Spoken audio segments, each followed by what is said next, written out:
Nama guutuudha waaqa guutuudha Yesuus. laa ilaalaa ammas jijjiire irra deebiinsi gaafadha. Yesuus nama moo waaqa? A nama baa waaqa. Yookaan caanse filannoo sadiin si godha.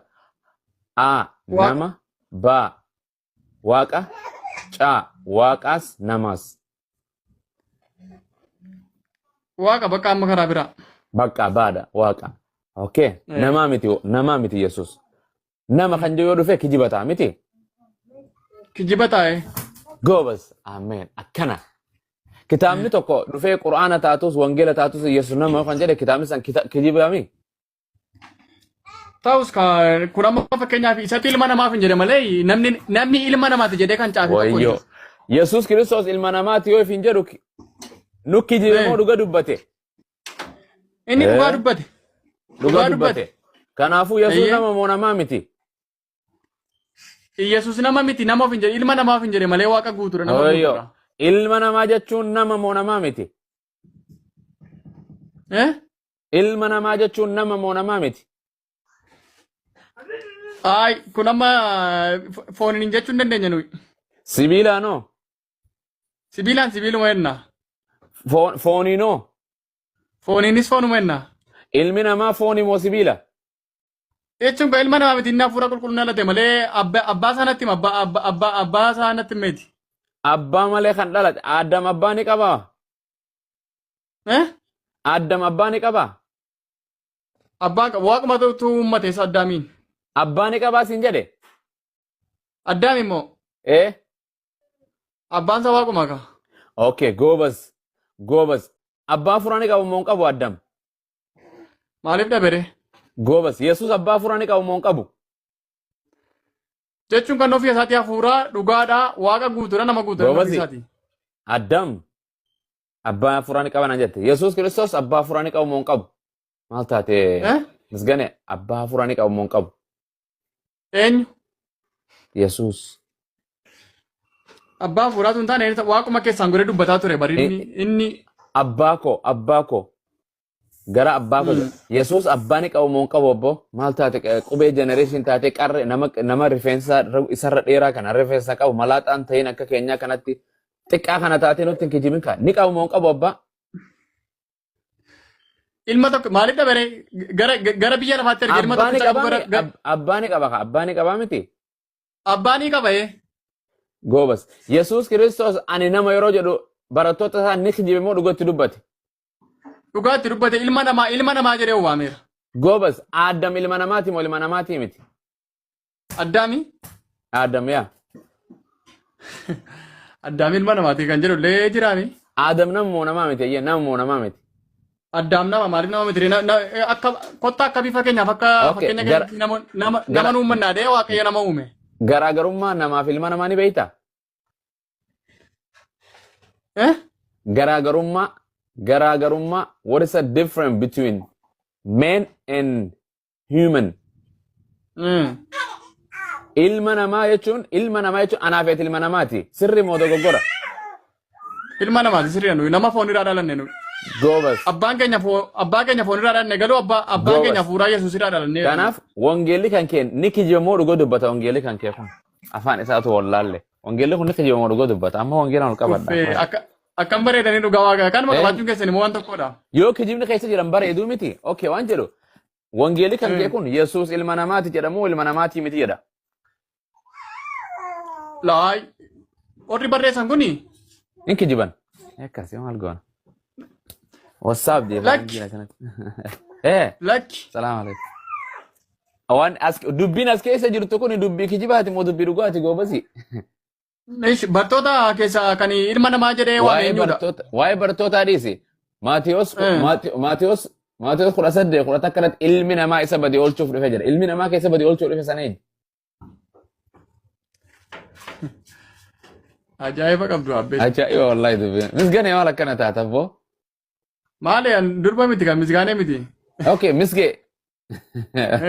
Dhiifama. Misganee takka mucaa shaadaa qabate takka teenya takka jira. Waan jedhe ilmi namaa isa badii oolchuudhaaf dhufee yoo jedha. Ayyee. Eenyu ilmi namaa san? Gooftaa Yesuus. Goobas. Yesuus ilma namaati moo ilma namaatii miti jedha wangeelli. Raay ilma namaa mitiin inni Goobas. inni Kanaafuu waaqa kijiba buusudha. jechuudha. Hin gannaan waan asirra irraa murra. Qoye. Siif hin banee dubbisaa. Amma Dubbisime. fudhachuu diddeeti. Wangeelli Yesuus ilma namaatiin jedhu. Itti fuftee moo dubbistee taati isa kan jilaa hareeru lakkoofsa Itti tokkichi fufee fudhattee baafaati. dubbise akka xumuraatti xumuraan xumure ebbo. Akka dabdaabbee takkaan xumura waraqaa yeroo dubbisu. Maal akkanatti as teenyee boqonnaa takka takka fudhannee haasofna. Boqonnummaan takkittiin dubbadhu tunu tan kijibaati moo tan dharaati. Caafanni caafannummaan tokko nama gorsuufis nama dinniinuufis gahaadha afura qulqulluun barreeffamee jedha Phaawulos. Caafatu tokko. Ayya. Misgane. Dubbisi rakkoon qabu hundumtuu waa dubbifatu dubbisime. Okay, waan siin jedhe Yesuus Kiristoos dhugoota waan biraati eenyu. Yesuus Kiristoos nama ani ilma namaatii jedhee yeroo barsiisu nu kijibe moo dhuga dubbate akkitu tana naa deebise. Yoo ni kijibeette in lakkisa yoo dhuga dubbateette naan fudhadha. Misgane maaliif didda?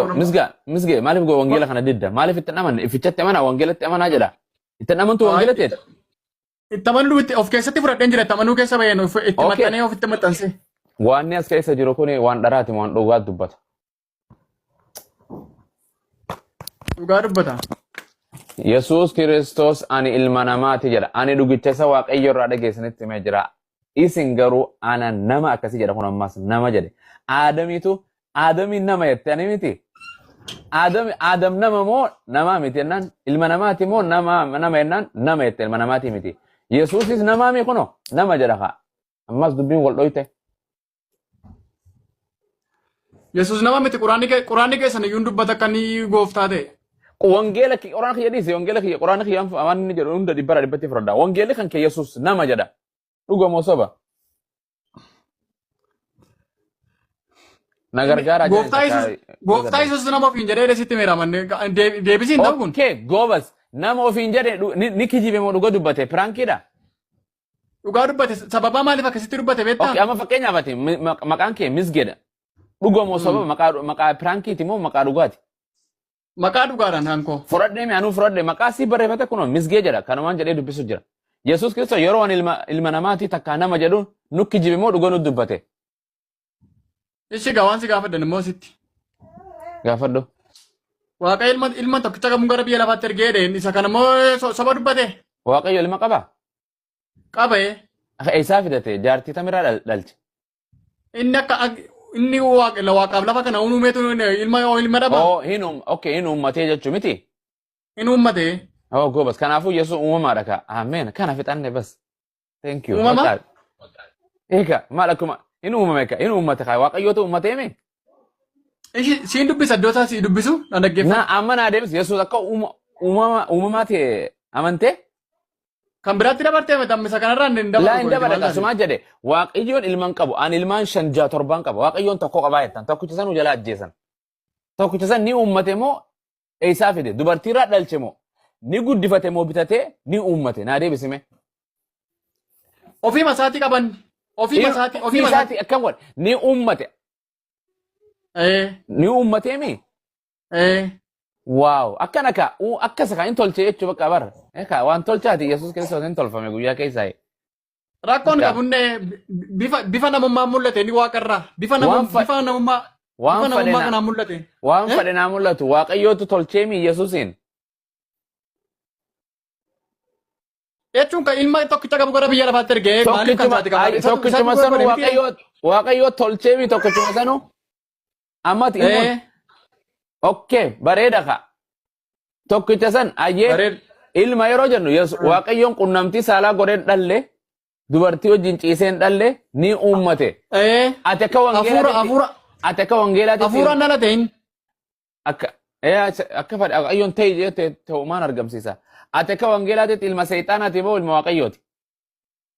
Ani immoo akka foonitti abbaa foon irraan dhaladde akka hafuuraatti Yesuus irraan dhaladdeen. La ilaha illallah. Eessatti akkas jedha? Eessatti akkas jedha? Bar isin waan isinitti himanii nu deemtan kisee as dhufne rakkisa nullee rakkanne ragaa fidaa jechuu cinqi. Ragaasaa maal godhati? Hooyo maal jette jedhan intalti beeytaa Dullattii waan jette jedhan haadha waaqayyoo naan jaa jette jedhan ofii dullattiidha ilmoon qabdu. Ishee. Ragaan hin jiru isinis akkanumatti nutti lallabdan yaa misgee maal taate. Amma waan sin jedhu sirraa dhiisa bakka Yesuus akka waaqayyoon tolfate waan ni nu himte gara biraatiin. Ragaa sitti muu macaafa keenya kiyaa. Natti mi'a. Mee wangeela Yohaannis boqonnaa 3 lakkoofsa 16 fi lakkoofsa 16 Waaqayyo akkasitti tokkicha ilma isaa jaalate amma beeknaayyee. Akkasi biyya lafaati waan dabarsee kan dhugaadha baay'ee natti tolate dhugaa waaqatuma macaafa keenya kana fudhatte. Maal macaafa fudhadha ani silaa namni macaafa fudhate kiristaana ta'e anaatu kiristaana silaa. Ani waan sitti himuu jiran fudhanne kaate. Silaa ajaa'iba asirraa bareeda dhugaa waaqa baay'ee sammuutti shama adda dabara. Okay bakka amma bakkuma Waaqayyo akkas tokkicha ilma isaa san naa himtammas achitti maqaan achi maqaa misganee jedhamoo Abu Muwaazii jedhamoo naaf himtaa qoy. Naaf himtaa. Eenyutu Yesuus hin jedhe. Wangeela keessa bartee ilma hangafaa jedhee isaa eenyu nama meeqaa jedhe ilma hangafaa Yesuus quxxusumoo kan jiddu galeessa moo hangafaatii naaf himtaa. Okay wangeela Yohaannis meeraaf jedhe kunoo bane aboo sadiin tun akkasuma banamtee daftee. Waaqayyo kanatti tokkicha ilma isaa hamma kennuufitti biyya lafaa jaallate kun immoo isa kanattiin kan amanu hundinuu jireenya bara baraa haa qabaatuuf malee haa baduuf miti jedhe. Mee ameen jedhe taraa sadii. Ameen. Okay hayyee tole. Hanga 18 dubbisi maaloo. Ishi Waaqayyo biyya lafaatti farachiisuuf miti biyya lafaa isaan haa fayyuuf ilma isaa biyya lafaatitti erge malee 18 ilma isaa kanatti kan amanu itti hin faradamu isatti kan hin amanne garuu maqaa tokkicha ilma waaqayyootti waan hin amanneef ammumayyuu itti faradameera. Ifichi gara biyya lafaa dhufeera. Namoonni garuu hojiin isaanii hamaa waan ta'eef ifa irraa dukkana jaallatan. Firdichis akkuma kanatti in raawwatama. Hamaa kan hojjetu hundinuu. Daabdi hayyee tole. Ilmi tokkichi ilmi kun eenyu? Ilmi kun Yesuus. Eessatti mee eenyutu mee eessatti maqaan Yesuus moga Waaqayyo akkasi tokkicha ilma isaa jira. Tokkichi ilmi isaa Yesuus kan jedhu kun mee eessa jira boo? Okay. Iddoo garaagaraa jira maqaan isaa akkaataa garaagaraa waamanii maqaan isaa inni kaan Kiristoos jira inni kaan Yesuus jira inni kaan Gooftaa jira. Waan jedhee asirratti isin akka jettu deemiti Yesuus kun akka ilma Waaqayyoo ta'e Waaqayyo akkasi tokkicha ilma isaa jira tokko Waaqayyo ilma tokko qaba. Tokkicha sana ajjeesan moo ajjeefne jala? Ajjeesaniiru biyya lafaatti ajjeesanii gara guyyaa sadiitti du'ee du'a moo ka'eera. Eenyu dura ajjeese Waaqayyo dura ilma Waaqayyoo eenyu ajjeese? Biyya lafaatti ajjeese orratti namanne Yihuudootatti ajjeese. Kanaafuu Yesuus Waaqa moo nama namaami? Wayima uummata biraa sidii baasiin. Kana nu dhibe. Akka inni du'ee du'a kee itti naman to'ate akka inni du'ee du'aan kaane. Ofii hin kaane Waaqayyootu du'a kaase jedha warra du'an kee Waaqayyootu kaase jedha. Ilma Waaqayyoo kana nama ajjeeseemi? Ilma Waaqayyoo namaatu ajjeeseemi namoota Yihuudoota faasiqoota munaafiqoota saaduqoota jira kana ajjeeseemi? Fedhuma isaan of kennee du'e bar malee inni aboo irratti godhatanii ajjeesan miti bar fedhuma isaan of kenne.